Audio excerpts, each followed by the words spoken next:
आज हम डिस्कस करेंगे 25/9/2018 ग्रुप डी का प्रीवियस ईयर क्वेश्चन जो होगा फर्स्ट शिफ्ट का। चलते हैं अपने क्वेश्चन की तरफ। हमारा पहला क्वेश्चन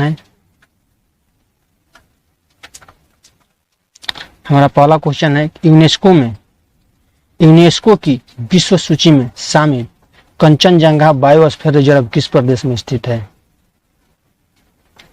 आपका ऑप्शन है महाराष्ट्र, मध्य प्रदेश, असम, सिक्किम। तो कंचनजंगा बायोस्फीयर रिजर्व यह सिक्किम राज्य में स्थित है। तो हमारा आंसर होगा ऑप्शन नंबर डी। यूनेस्को में शामिल होने वाला भारत का 11वां बायोस्फीयर रिजर्व है जो कि सिक्किम में स्थित है।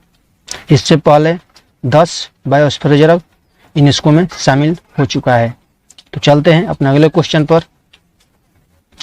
हमारा अगला क्वेश्चन है मणिपुरी मार्शल आर्ट एक शैली है। आपको बताना है मणिपुरी मार्शल आर्ट कौन सा है।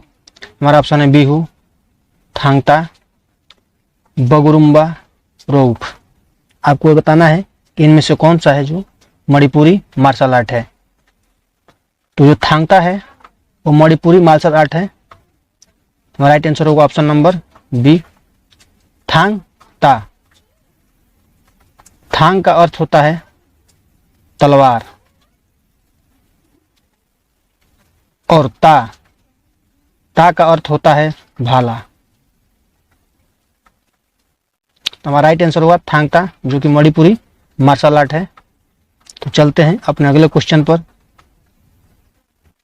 हमारा अगला क्वेश्चन है कोई वस्तु 4 सेकंड में 15 मीटर और अगले 16 मीटर 2 सेकंड में चलती है तो उस वस्तु की औसत चाल क्या होगी? तो औसत चाल बराबर होता है कुल दूरी बटा में कुल समय। तो कुल दूरी हमारा दिया हुआ है 15 + 16 और कुल समय दिया हुआ है 2 + 4। इस तरह हमारा जो ऐड करके आया 31/6। इसको कटाएंगे 5 × 6 = 30, 1 बचा 1 मदद में और 7। तो 5.117। तो हमारा right answer option number D होगा जो कि मीटर सेकंड इनवर्स होगा। तो हमारा right answer option number D. तो चलते हैं अपने अगले क्वेश्चन पर। हमारा अगला क्वेश्चन है किसका उपयोग सुगंध संकेतक के रूप में किया जा सकता है? हमारा ऑप्शन है वनीला, आंवला, इमली, फिटकिरी। आपको बताना है किसका उपयोग सुगंध संकेतक के रूप में किया जाता है। तो जो वनीला है वह एक सुगंधित पदार्थ है जो वेनिला वंश के आर्किड से उत्पन्न होता है। जो वनीला है वो आर्किड से उत्पन्न होता है। इसका मूल स्थान मेक्सिको में, पहली बार इसको मेक्सिको में पाया गया था। हमारा राइट आंसर होगा वनीला यानी कि ऑप्शन नंबर ए। जो वनीला है इसका उपयोग सुगंध संकेतक के रूप में किया जाता है। तो चलते हैं अपने अगले क्वेश्चन पर। हमारा अगला क्वेश्चन है निम्न में से कौन सा एक ब्रायोफाइटा नहीं है? आपको बताना है इनमें से कौन ब्रायोफाइटा के अंतर्गत नहीं आता है। तो ब्रायोफाइटा जो है वनस्पति जगत का एक बड़ा समूह है। इसके अंतर्गत वे सभी पौधे आते हैं जिनमें वास्तविक संवहन ऊतक नहीं होते हैं। तो ब्रायोफाइटा में संवहन ऊतक नहीं पाया जाता है। ये ब्रायोफाइटा जो है वनस्पति जगत का एक बड़ा समूह है। इसमें आने वाले हैं मोसेस, हार्नवट, लिबरवट, मार्सिटिया, रिक्सिया, प्यूनेरिया, जो ये भी की कुल ब्रायोफाइटा का है। जो चारा है वो ब्रायोफाइटा के अंतर्गत नहीं आता है, यानी कि चारा जो है ब्रायोफाइटा समूह का नहीं है। तो हमारा राइट आंसर होगा ऑप्शन नंबर डी। तो चलते हैं अपने अगले क्वेश्चन पर। हमारा अगला क्वेश्चन है यदि किसी तरंग की आवृत्ति दोगुनी हो जाती है तो उसकी तरंग दैर्घ्य क्या होगी?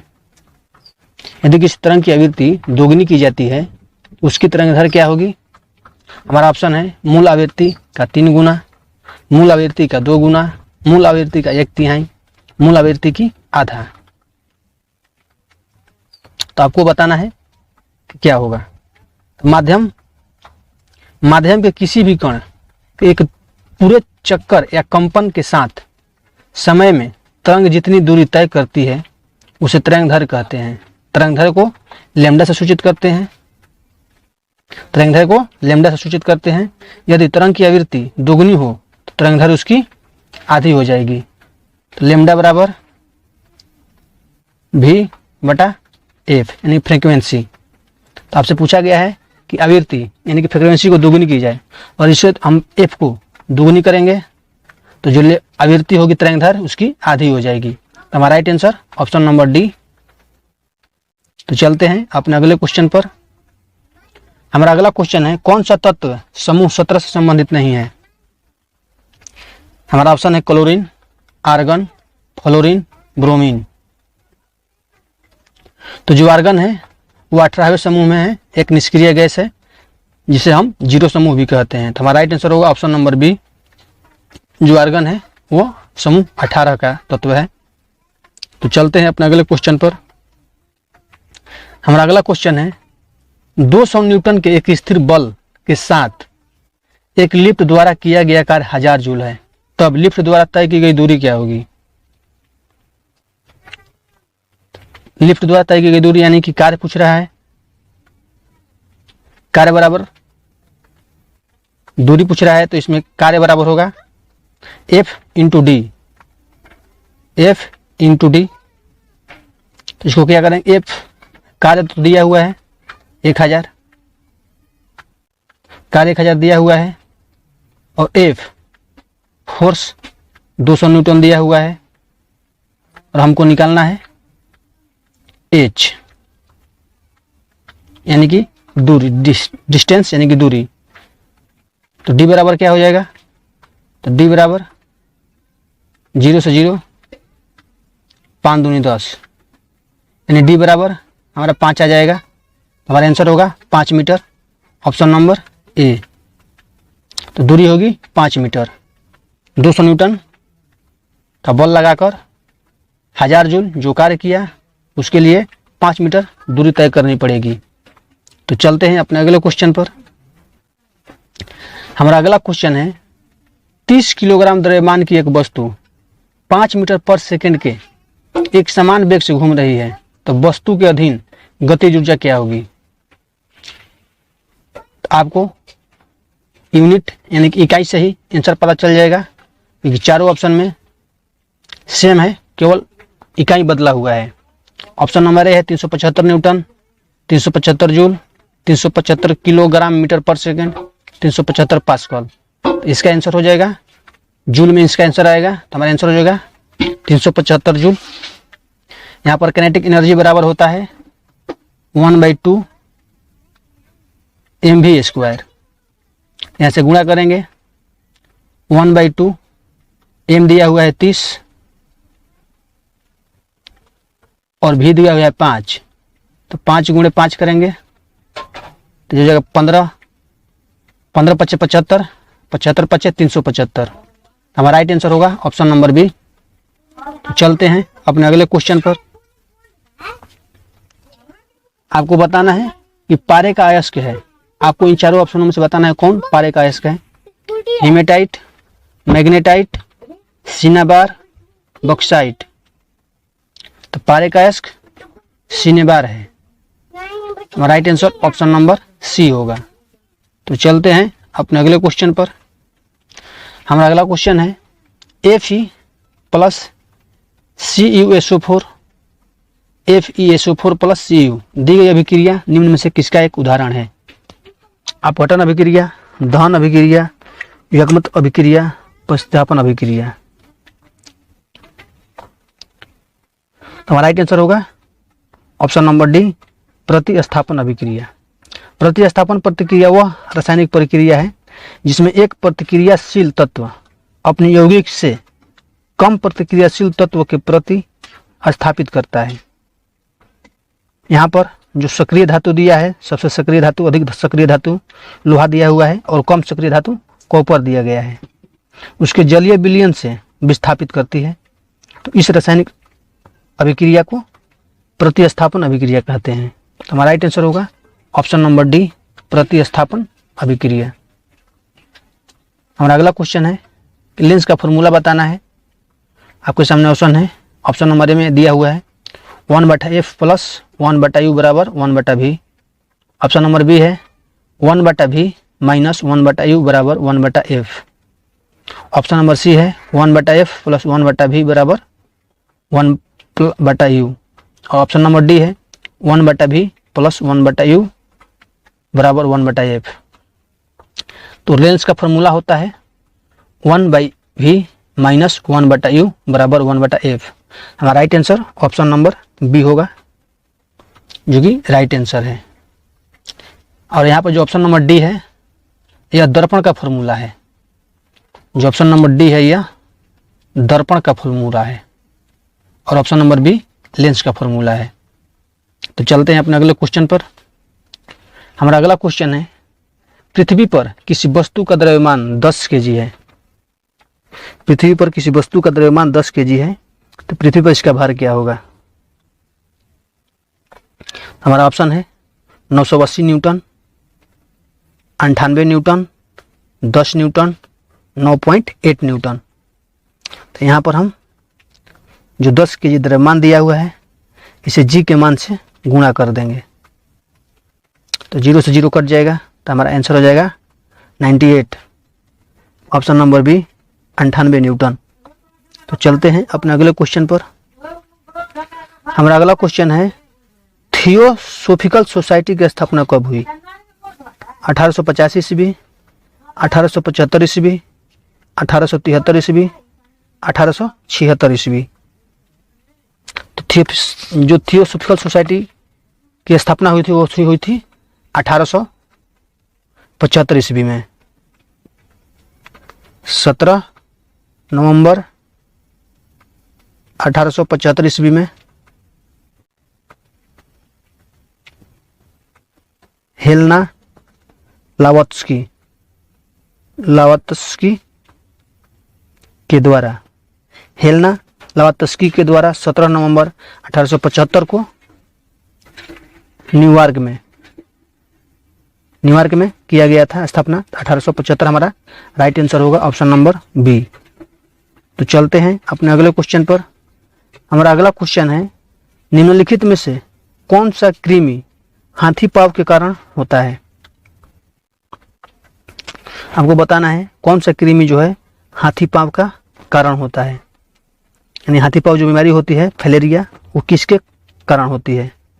हमारा ऑप्शन दिया हुआ है tape worms, round worms, filarial worms, हक वर्म्स। तो हाथी पाँव को फाइलेरिया कहा जाता है और यह होता है फाइलेरियल वर्म्स से, यानी कि हमारा right answer option number C. तो चलते हैं अपने अगले क्वेश्चन पर।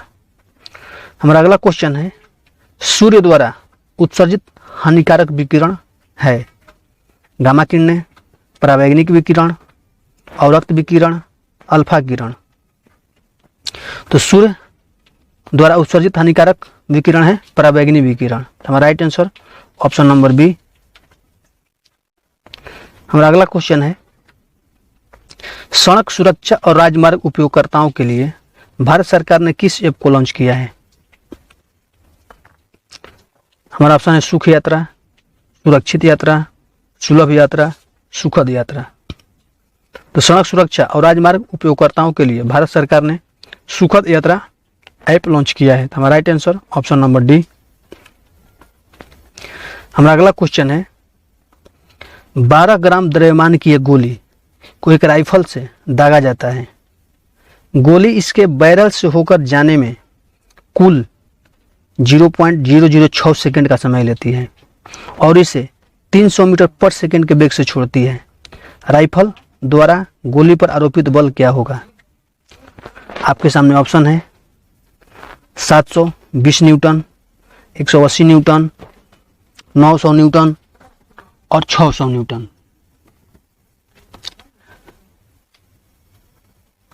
यहाँ पर होगा गोली का द्रव्यमान दिया हुआ है 12 ग्राम, तो इसको हम किलोग्राम में बदलेंगे तो 12/1000। तो 012 पॉइंट में kg आ जाएगा। और गोली का अंतिम वेग जो दिया है v बराबर दिया हुआ है 300 मीटर पर सेकेंड और समय दिया हुआ है 0.006 सेकेंड टाइम दिया हुआ है। तो यहाँ पर 0.006 सेकेंड टाइम दिया हुआ है। तो यहाँ पर न्यूटन का दूसरा नियम लगेगा, F बराबर ma, F बराबर ma। तो यहाँ से F बराबर m इंटू अंतिम वेग माइनस प्रारंभिक वेग बटा में समय। हमारा F दिया हुआ है 012 यानी कि 12 ग्राम, 12 ग्राम दिया हुआ है। और यहाँ पर भी दिया हुआ है 300।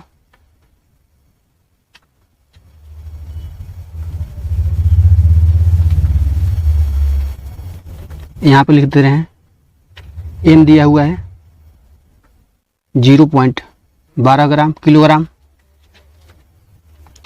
और हमारा अंतिम वेग 300 और प्रारंभिक वेग 0 और टाइम दिया हुआ है 0.006।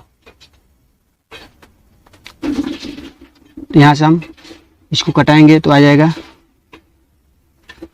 ये कट जाएगा क्योंकि इंटू में है, इंटू में तो कट जाता है। हमारा हो जाएगा दो मत में कट जाएगा, 3 दूनी 600।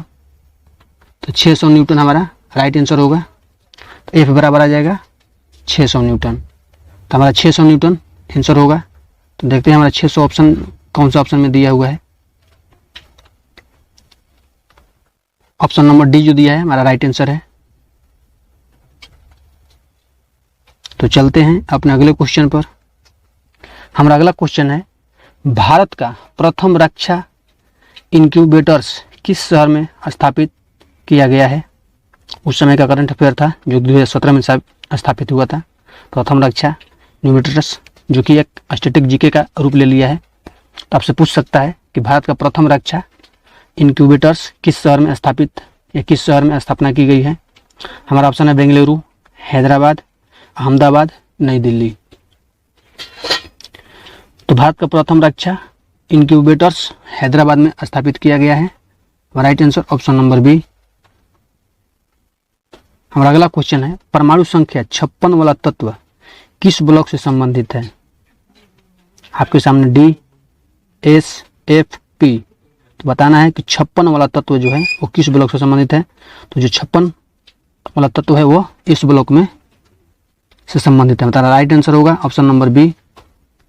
तो चलते हैं अपने अगले क्वेश्चन पर। हमारा अगला क्वेश्चन, निम्नलिखित में से कौन सा समूह से संबंधित नहीं है। ये रीजनिंग का क्वेश्चन ऐड हो गया है तो इसको हम सॉल्व कर ले रहे हैं। हमारा ऑप्शन में दिया हुआ है पारा, पैराफिन, नारियल तेल। ये चारों में से बताना है कौन समूह से संबंधित नहीं है। जो पारा है, पैराफिन और नारियल तेल जो एक प्रकार का तेल या खाद्य पदार्थ है। जो अवसाद है, अवसाद को हम एहसास कहते हैं या उदासी। तो उदासी एक भाव है। तो हमारा इनसे अलग होगा ऑप्शन नंबर जो अवसाद दिया हुआ है। तो डी जो दिया है ऑप्शन नंबर बी में दिया हुआ है। तो हमारा ऑप्शन नंबर बी हमारा राइट आंसर होगा, जो कि अवसाद है। इन तीनों से भिन्न है क्योंकि तीनों ये तेल या खाद्य पदार्थ है जो कि लिक्विड फॉर्म में रहता है और अवसाद एक एहसास है। अवसाद का मतलब उदासी होता है। तो ये तीनों से अलग है। तो हमारा राइट आंसर अवसाद हो जाएगा जो कि ऑप्शन नंबर बी में दिया हुआ है। तो चलते हैं अपने अगले क्वेश्चन पर।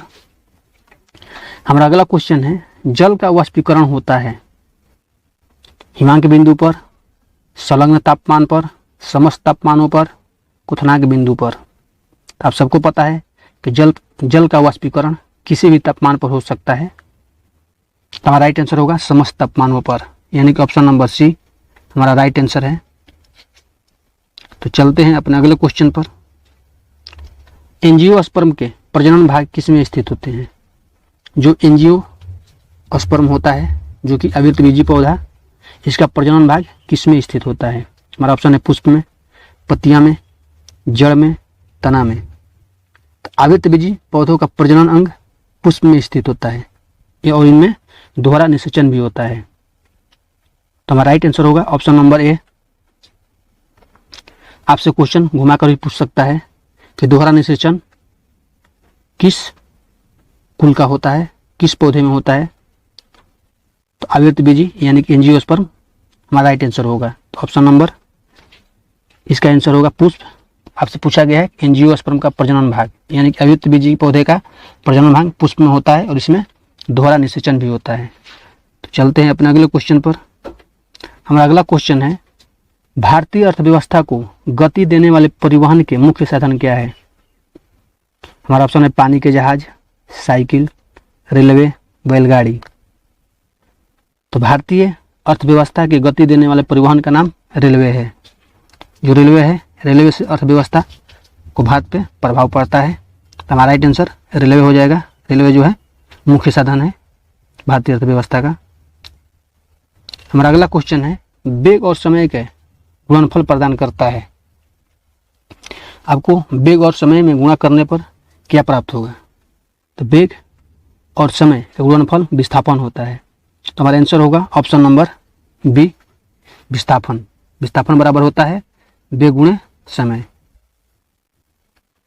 हमारा अगला क्वेश्चन है, लार ग्रंथि से कौन सा एंजाइम स्रावित होता है? ऑप्शन है ट्रिप्सिन, लाइपेज, पेप्सिन, एमाइलेज। तो लार ग्रंथि से एमाइलेज एंजाइम स्रावित होता है जो कि यह स्टार्च के पाचन में सहायक होता है और हमारा पाचन यहीं से प्रारंभ हो जाता है यानी कि मुख से। तो हमारा राइट आंसर होगा ऑप्शन नंबर डी। चलते हैं अपने अगले क्वेश्चन पर। हमारा अगला क्वेश्चन है, यदि 0.3 एम्पीयर विद्युत धारा 418 ओम प्रतिरोध वाली एक क्वाइल से होकर 1 मिनट के लिए प्रवाहित होती है तो उत्पन्न ऊष्मा को ज्ञात कीजिए। हमारे ऑप्शन है 36 कैलोरी, 360 कैलोरी, 54 कैलोरी, 540 कैलोरी। तो क्वाइल का जो ऊर्जा व्यय है आपको बताना है। तो यहाँ पर फॉर्मूला लगता है P बराबर आई स्क्वायर बटा में आर।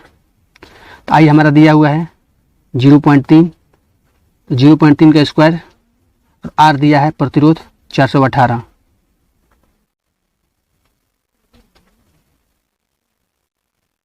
जीरो पॉइंट 3 का स्क्वायर इंटू 418 से हम गुणा करेंगे तो हमारा आंसर आएगा, आंसर नहीं, इसको गुणा करेंगे तो 37.62 वाट हमारा यहाँ से निकल कर आएगा।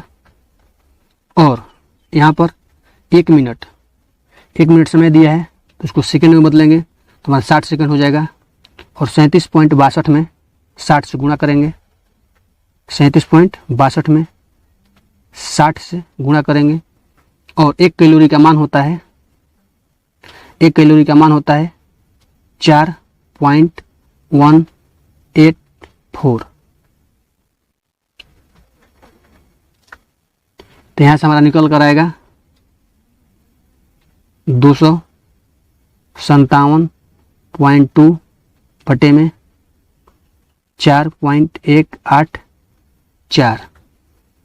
तो यहाँ से इसको कटाएंगे तो हमारा निकल कर आएगा 539.48, 539.48 कैलोरी, यानी कि हमारा लगभग 540 के आसपास में है। तो हमारा ऑप्शन है ऑप्शन नंबर डी है, हमारा राइट आंसर होगा। ऑप्शन नंबर डी हमारा राइट आंसर हो जाएगा। तो चलते हैं अपने अगले क्वेश्चन पर। हमारा अगला क्वेश्चन है, तांबे और जस्ता के साथ कांस्य बनाने के लिए किस तत्व को जोड़ा जाता है? हमारा ऑप्शन है एल्युमिनियम, टीन, सोना और चौथा ऑप्शन है पीबी। तो आपको यहाँ से बताना है इनमें से तांबे और जस्ते के साथ किस तत्व को मिलाएं ताकि कांस्य बन पाए। तांबा, जस्ता और टीन के मिलाने से क्या से बनता है? तो हमारा राइट आंसर होगा ऑप्शन नंबर बी, टीन को हम एसन से सूचित करते हैं। तो हमारा right answer option number B हो जाएगा। हमारा अगला क्वेश्चन है, गुजरात का क्षेत्रफल कितना है? तो गुजरात का क्षेत्रफल है